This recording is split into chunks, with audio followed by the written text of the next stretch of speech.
Picture this. You walk into a room full of strangers. No one says a word. The air is quiet, but you can feel something. Someone's nervous. Someone's sizing you up. Someone's pretending to be confident. And in that moment, before the first handshake, before the first hello, before a single syllable is spoken, you already know who's going to be your ally, who's going to challenge you, and who's hiding something. That's not magic. That's not mind reading. That is a skill most people never learn. But the people who do, they hold the advantage in every situation. Negotiations, job interviews, dates, boardrooms, even in dangerous situations. They move through the world with a kind of quiet certainty. Because here's the truth most people never tell you. Human beings are constantly speaking, even when their mouths are shut. The question is, do you know how to listen? Once you learn this, you can sit across from someone who's lying to you and catch it in the twitch of an eye. You can meet someone new and sense whether they're genuinely interested or simply being polite. You can walk into a meeting and feel the undercurrents before anyone opens their laptop. And when you can read people without a single word, you stop playing defense in life and you start playing offense. Today, I'm going to teach you exactly how to do that. But I'm warning you, once you see what's really there, you can't unsee it. Do you want me to roll straight into the first lesson so it flows like a real speech? When you walk into any space, a cafe, a conference room, an airport terminal, you're stepping into a conversation that's already happening, even if it's completely silent. Every single person in that space is broadcasting information. It's not mystical. And it's not hidden. It's right there in their posture, the way their eyes move, the pace of their breathing, the way their body fills or retreats from the space around them. This is the silent language, and it rules the room far more than anything that will ever come out of someone's mouth. Most people don't realize it, but the majority of human communication is nonverbal. We like to believe that the words we choose carry the most meaning. But the truth is that words are the decoration. Nonverbal signals are the structure. You can't fake it for long because your body is always leaking out the truth. The slouch in your shoulders when you're insecure. The tightness in your jaw when you're angry. The frozen smile when you're uncomfortable. People are giving these cues away every second of the day. And if you can read them, you'll understand far more than what's being said out loud. Think about the last time you met someone for the first time. Did you notice how they stood when you approached? Did they lean towards you or away from you? Did their eyes meet yours directly or did they dart away? These tiny, almost invisible visors weren't random. They were unconscious indicators of how they felt about you, the situation and themselves. And here's the secret. Most people are not deliberately controlling these cues, which makes them more honest than words will ever be. Now let's talk about why this matters so much. Words are filtered. People choose them, manipulate them, soften them, spin them. But body language, microexpressions, and the unspoken rhythm of human interaction bypass that filter. If you walk into a negotiation and the person across the table tells you they're very open to working together, but their body is angled slightly away from you, their arms are crossed, and their feet are pointed toward the exit, you're not in a real negotiation. You're in a polite standoff, and you need to recalibrate your approach. If you can see that early, you save yourself from false assumptions and bad outcomes. One of the most important parts of mastering this skill is understanding the first 3 seconds rule. That's the window where the raw, unpolished truth comes out before someone adjusts themselves for social correctness. When you first walk in, they might give you a look. They didn't mean to give. Their eyebrows might rise just slightly in surprise. Their lips might tighten a fraction. Their body might stiffen or relax. These are your unfiltered signals. Pay attention to that moment, because after those 3 seconds, the mask usually comes on. But here's where you need discipline. This isn't about making snap judgments. It's about collecting data. You see the cues, but you don't immediately label them as good or bad. You store them away and watch for patterns. Maybe that stiff posture isn't about you. Maybe it's about the fact that they just came in from the cold. Maybe that averted gaze isn't dishonesty. It's cultural, or it's shyness. The silent language speaks volumes, but it still needs context to be interpreted correctly. When you really begin to study this, you'll find that every environment has its own undercurrent. In a corporate meeting, the silent language is all about hierarchy, who leans in toward the boss, who takes up more space in their chair, who subtly nods when the leader talks. In a social setting, it's about connection, who mirrors someone else's gestures, who orients their body toward one person versus away from the group. In a tense situation, it's about survival cues, dilated pupils, fast breathing, hands moving toward protective positions like crossing arms or covering the neck. And here's the game changer. Once you start picking up on these signals, you stop being reactive. Most people walk into a room and only start forming impressions after someone speaks to them. You're going to start reading the room before anyone even knows you're reading it. That means you'll know who's open, who's closed off, who's curious, and who's resistant before you waste your time trying to convince the wrong person. You'll also notice that your own body language changes when you start paying attention to others. You'll begin to manage your presence intentionally. You'll realize that if you want to invite openness, you can position yourself slightly to the side instead of head on. Keep your arms relaxed and angle your feet toward the person you want to connect with. You'll learn that slowing your breathing slows the energy in the room. You'll understand that holding eye contact for a fraction longer can project confidence, while breaking it too quickly can suggest uncertainty. The silent language isn't about manipulating others, it's about clarity. You're not trying to force people into feeling something they don't feel. You're trying to see what's real, so you can make better decisions. It's like turning on a light in a dark room. The furniture was always there, but now you know exactly where it is and how to move without bumping into it. So the next time you walk into a space, stop. Before you rush into conversation, before you open your mouth, before you announce yourself, just observe who's taking up space, who's retreating, who's animated, and who's holding tension, who's looking around versus who's locked in on a single point. Let the room talk to you without words, and you'll be shocked at how much it says. Once you master this, you won't just hear conversations, you'll see them, and once you can see them, you'll never again be at the mercy of what people choose to say out loud. You'll be listening to the language that truly runs the show, the silent one. Most people walk into a room and immediately step into performance mode. They adjust their smile, pick a confident tone, maybe crack a joke, or try to show they belong. Without realizing it, they become the center of their own attention. They're thinking about how they're coming across, how their outfit looks, whether their handshake is firm enough, whether they sound smart or likable. And because their mind is consumed with how they're being perceived, they miss the much more valuable part of the interaction, reading everyone else. If you want to master the art of reading people, the first mental shift you need is this. Stop performing. Start observing. This is about stepping off the stage in your own mind. When you're the performer, you're broadcasting. When you're the observer, you're receiving. And the truth is, you cannot do both well at the same time. Observation requires mental space.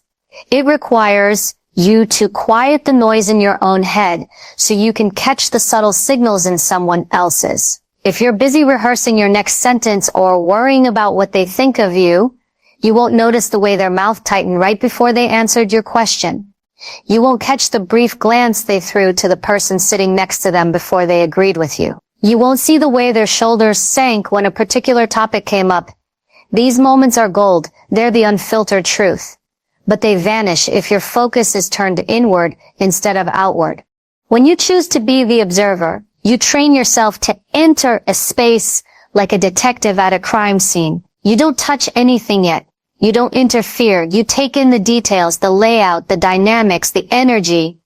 You let other people move first. You give them the chance to reveal themselves before you reveal yourself. This isn't about being passive. It's about gathering intelligence before you act. The person who speaks first often commits first. The person who waits and listens collects the information that shapes the smarter move. One of the best ways to develop this skill is to slow your entrance into a conversation. Most people rush to fill silence because it feels awkward. You're going to embrace it. That extra beat of quiet gives you the opportunity to scan. How are people positioned? Who's leaning toward the group? Who's slightly turned away? Who's got a genuine smile versus a polite one? Who's distracted, glancing at their phone or scanning the room for someone else? Those details tell you more about the social reality of that moment than any small talk will. The other part of becoming the observer is expanding your peripheral awareness. Many people lock their focus on the person they're speaking to and tune out everything else. You want the opposite. You want to broaden your view so you can take in the edges of the room while staying engaged. Your eyes may be on one person, but your awareness should include the shifts happening to your left and right. The expressions flickering across someone's face behind them, the sudden stillness when a sensitive topic comes up. There's also the deeper level of environmental scanning. In any setting, the environment itself carries clues. Are people relaxed and spread out, or are they huddled tightly together? Is the noise level high and energetic, or low intense? Are people moving freely, or are they rooted in place? The energy of a space often reveals the unspoken mood of the group before a single word is exchanged. If you're busy performing, you won't notice any of this. You'll just be trying to hold your own spotlight. And here's a hard truth. The performer's ego is the biggest obstacle to becoming an elite observer. If you walk into a room thinking you have to prove yourself, you'll gravitate toward behaviors that keep you talking instead of listening. You'll miss the tells, the hesitations, the subtle contradictions. But if you can step out of your own ego for a moment, you'll see what's really going on, and often you'll find that what people say they want is very different from what they're actually signaling. When you observe first, you also gain an advantage in influence. Think of it like a chess game. The player who watches the other person's moves without revealing their own strategy gets to act from a position of knowledge. They can make precise, calculated moves because they've already read the other player's tendencies. The performer is busy trying to impress. The observer is busy learning, and the observer always plays the long game better. Becoming the observer doesn't mean you never speak or express yourself. It means you choose your timing. You engage when it's strategic, when you've already gathered enough nonverbal information to tailor your message. You respond based on reality, not assumption. You know when to mirror someone's energy to build rapport, and you know when to break it to shift the tone. And all of that comes from the data you collect in those moments. You keep yourself just one step back from the spotlight. This shift in perspective also changes your personal confidence. When you're the performer, your confidence depends on how others react to you, whether they laugh at your joke, nod at your point, or smile at your introduction. When you're the observer, your confidence comes from knowledge. You know where you stand because you've read the room. You know who's engaged, who's resistant, and who's on the fence. That kind of confidence is quiet, but it's unshakable. The more you practice observation, the sharper your instincts become. You start to notice patterns, how certain people always touch their face before they speak when they're uncomfortable, how others lean slightly away when they disagree, but don't want to say it out loud, how groups shift their body orientation toward whoever has the most social power in that moment. The performer is too busy talking to see these patterns. The observer catches them, stores them, and uses them. So the next time you walk into a meeting, a party, or even a one-on-one conversation, remind yourself, you don't have to rush in and take the stage. Step back, watch, let the room speak first, collect the data. Then when you choose to engage, you'll do it from a place of precision instead of guessing. When you stop performing and start observing, you stop reacting to the world and start anticipating it. And that shift changes everything. Not just how you read people, but how you move through life itself. Every human face is a billboard, but not all the messages are meant to be seen. There's the message someone wants you to notice, the polite smile, the calm expression, the practiced mask, and then there's the one that slips out without permission. That second one is the micro expression, and if you can catch it, you'll see emotions people would rather keep hidden. A micro expression is a fleeting facial movement, lasting only a fraction of a second, sometimes as short as 1/25th of a second. It's the truth leaking out before the brain has time to censor it. Someone might tell you they're fine, but for an instant their eyes narrow in irritation. They might say they're happy for you, but in a flash, their lips press together in resentment. The moment passes so quickly that most people never notice it. But once you train yourself to see it, you can't unsee it. The power of microexpressions lies in their honesty. Words can be crafted, tones can be controlled, but these facial flickers are hardwired.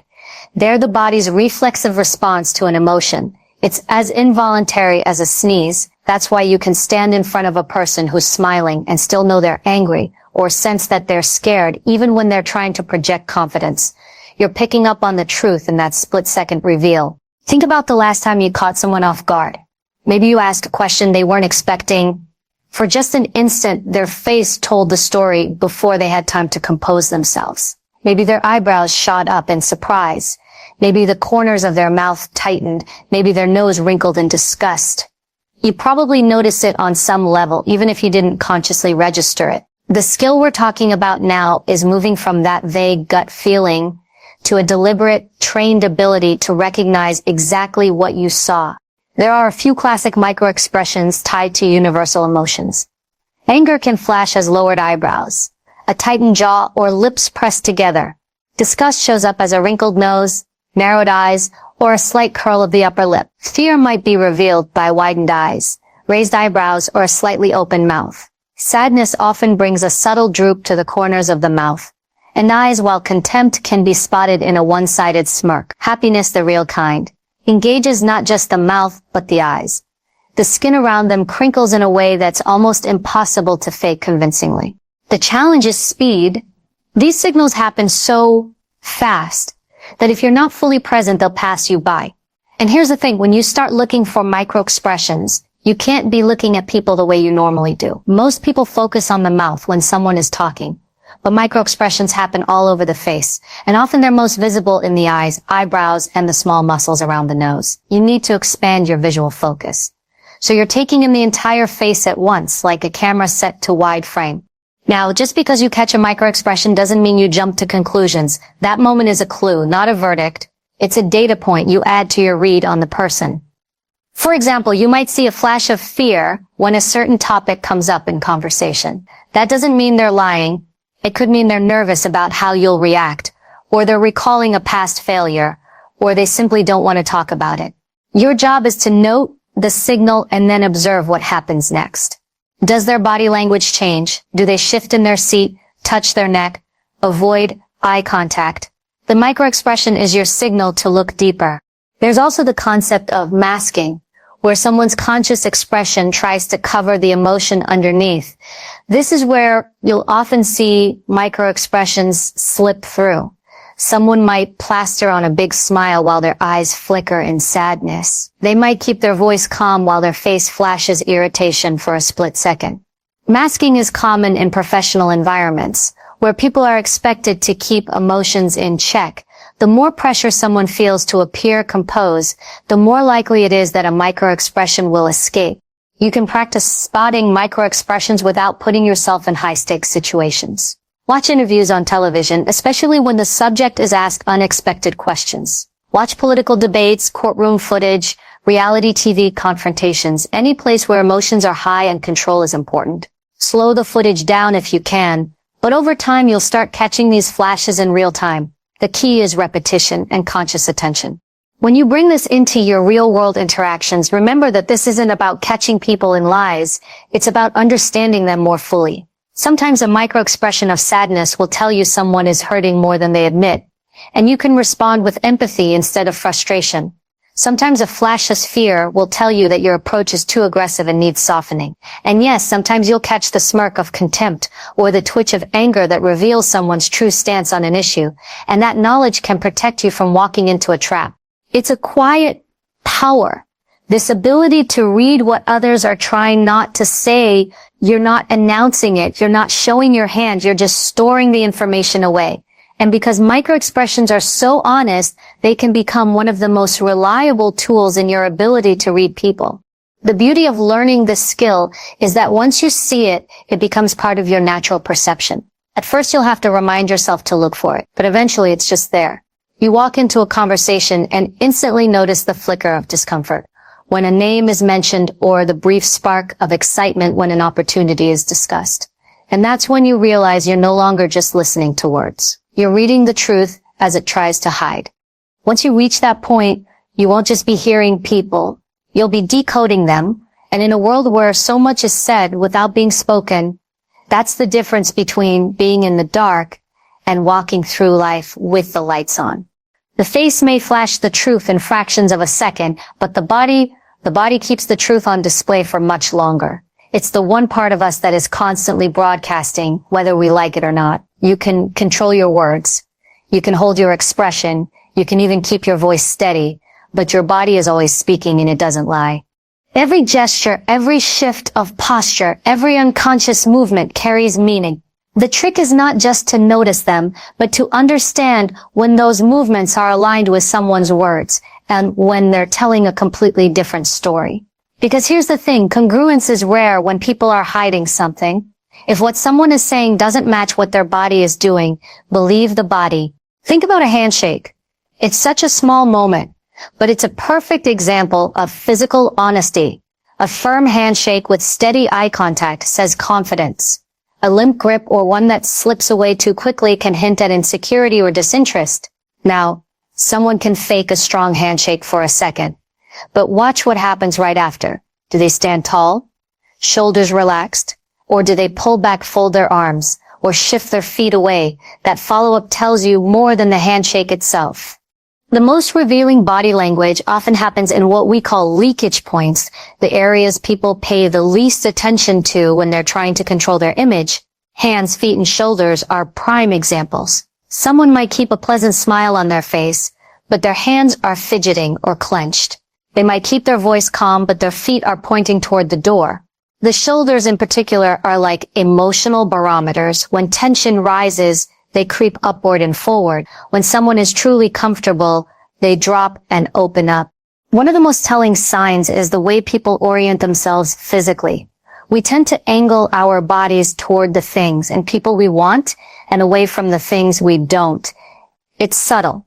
You might be talking to someone and they seem engaged, but if their torso is turned slightly away or their legs are crossed toward the opposite side, their interests may be elsewhere. The same is true in groups. Watch who angles toward who mirrors another's posture, and who sits like they're ready to leave.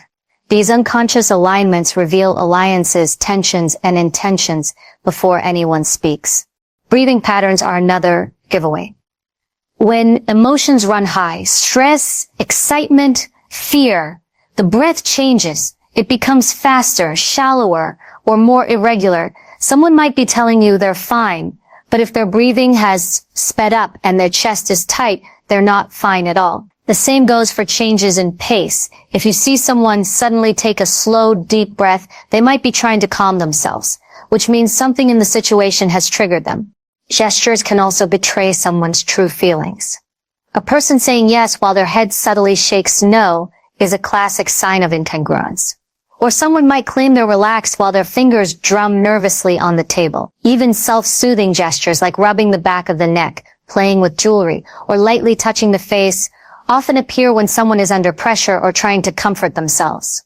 You'll also notice blocking behaviors when someone feels uncomfortable or threatened. They might hold an object in front of themselves, cross their arms tightly, or position a bag or folder between you and them. These behaviors create a barrier, and they're often subconscious. They're not just physical, they're emotional shields. One of the best ways to catch the truth in body language is to establish a baseline. Watch how someone behaves when they're at ease and nothing's at stake.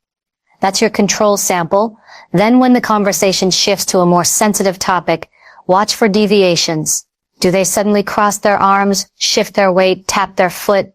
Do they start touching their face more? Those changes are where the truth starts to peek through. And here's the important part. You're not looking for a single movement to tell the whole story. One gesture on its own can mean many things. Someone might cross their arms because they're cold, not because they're defensive, but when you combine that crossed arm position with their shoulders rising, their feet angling away, and their lips pressing together right after you ask a question, now you have a pattern. Patterns reveal truth. Isolated movements are just clues. The beauty of reading the body is that it gives you time. Micro-expressions flash in an instant, but body language often lingers. If someone is tense, their shoulders may stay raised for minutes. If they're disinterested, Their feet may stay pointed toward the door for the entire conversation. These longer-lasting cues give you a bigger window to notice them, even if you're still learning to read quickly. This skill isn't about calling people out, it's about awareness. If you see someone's body language closing down, you can adjust. You can change the topic, give them more space, or shift your own posture to signal openness. In negotiations, this can help you keep someone engaged. In relationships, it can prevent misunderstandings. And in situations where trust is critical, it can protect you from being blindsided. Here's the truth.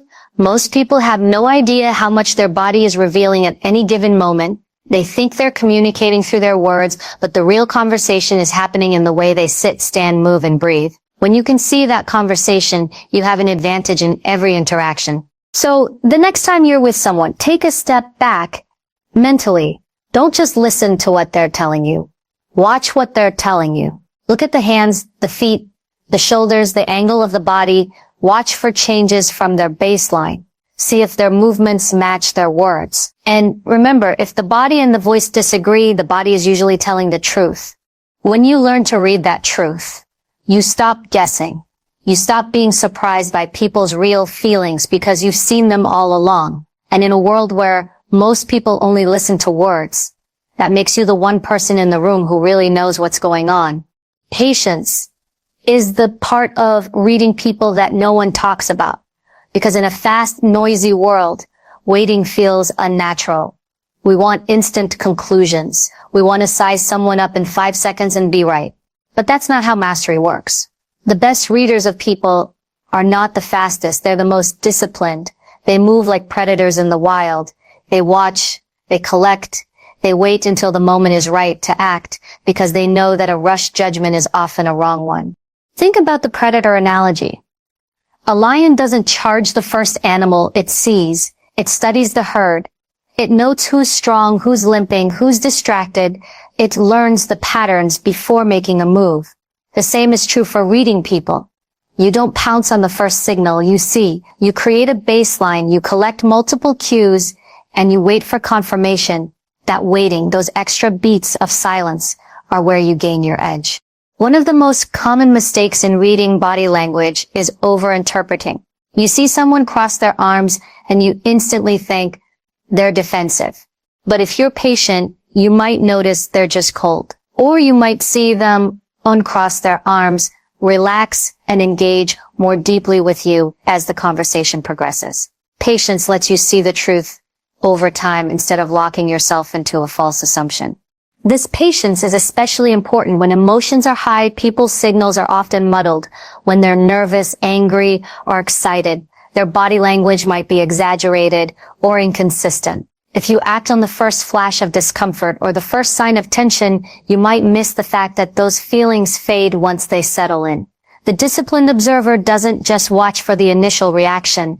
They watch for what comes after. In practical terms, practicing this kind of patience means slowing yourself down. When you notice a cue, a micro-expression, a shift in posture, a change in tone, don't rush to assign it meaning. Mark it mentally. Keep scanning. See if it repeats. See if it aligns with other cues. See if it appears again when the topic changes or the stakes rise. Like a predator following tracks, you're looking for a trail, not just a footprint. There's another reason patience matters. People reveal themselves in layers. The first layer is the public version of themselves, the practice responses, the safe topics, the socially acceptable reactions. If you wait, you'll see the second layer. The unguarded moments when they think no one's paying attention. That might happen when someone else is speaking, when they believe the focus is off them, or when they're distracted. And if you're truly patient, you'll sometimes get to the third layer, the raw, unfiltered truth that surfaces when trust has been built or when stress strips away the mask. Patience also allows you to adapt in real time. Let's say you're in a negotiation and the person across from you is playing it cool. You resist the urge to fill the silence with chatter. You sit back, you keep your expression neutral, and you wait. Often, people can't stand a vacuum in conversation. They'll fill it themselves, sometimes revealing more than they intended. By giving them the space to talk, you collect information without having to push for it. You can also use patience to watch group dynamics unfold.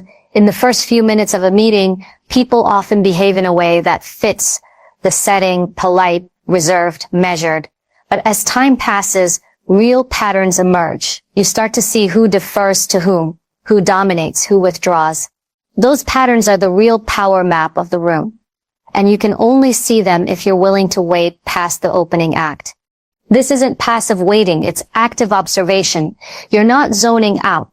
You're tracking changes, noticing shifts, storing details. Your stillness is strategic. A skilled predator isn't just sitting in the grass hoping something walks by. They're tuned into every movement, every sound, every shift in the wind. That's the mindset you want when reading people. Patience also keeps your emotions in check. If you're too quick to react, whether it's to a perceived insult, a sign of interest, or a hint of dishonesty, you risk showing your own hand. When you hold back, you remain unreadable. People can't manipulate you as easily because you're not broadcasting your reactions.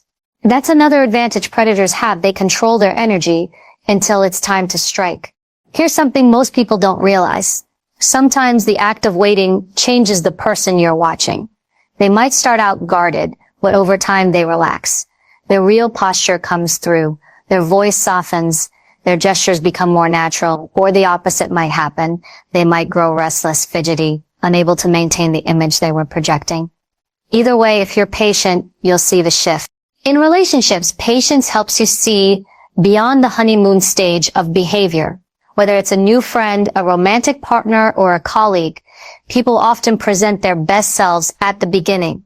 If you're quick to trust based on those early impressions, you can get blindsided later. But if you give it time, weeks, months, you'll start to see how they act when they're tired, stressed, or not getting their way. Those are the moments that reveal who they really are. Training this kind of patience takes practice. Start small. When you're in conversation, give yourself the challenge of waiting 2 or 3 extra seconds before speaking. In a group, watch the interactions for a few minutes before deciding who to approach. In conflict, pause before responding and watch how the other person fills the silence. Over time, you'll build the muscle of waiting, not as hesitation, but as strategy. And here's the reward. When you combine patience with all the other skills, reading the silent language, spotting micro-expressions, decoding body language, you become incredibly accurate. You're not just reacting to fragments of information. You're building a complete picture. You see the moment, the pattern, and the context. You're not guessing who a person is. You're knowing. That's why the predator's patience is so powerful. It's not about being slow. It's about being sure. The fastest move in the room means nothing. If it's aimed at the wrong target, the slow, deliberate move, the one made after careful observation, almost never misses. And when you operate like that, you stop being just another participant in the game. You become the one who understands the game better than anyone else. You've just been given the keys to a skill most people will never master, a way of moving through the world with your eyes truly open. You now know that every room has a conversation happening beneath the noise. Every person is telling a story without saying a word. And the truth is always there for those willing to see it. The difference between those who stumble through life and those who navigate it with precision isn't luck. It's awareness. It's the ability to notice what others ignore, to listen when no one is speaking, to gather the signals that most people miss because they're too busy performing, reacting, or rushing to judgment. This isn't about manipulation or control. It's about clarity. When you can read the silent language, you stop being blindsided by people's hidden motives. When you can spot micro-expressions, you understand what someone feels before they can cover it up. When you can read the body, you see the truth that words try to hide. And when you have the patience to let patterns reveal themselves, you make decisions that are sharper, smarter, and far more powerful. The world will always have noise. Distractions will always compete for your attention. But the real power belongs to the one who can tune it out long enough to see what's real. That can be you if you decide to step back, stay present, and trust what you observe more than what you're told. From this moment on, walk into every room as if it's already speaking to you, because it is. Let the faces, the bodies, the rhythms tell their story. Let your patience do the work. And when you finally choose to act, do it with the confidence of someone who's not guessing, but someone who knows. Because in the end, the greatest advantage you can have in life is the ability to see the truth without a single word being spoken. That's not just a skill, it's a superpower. Use it well.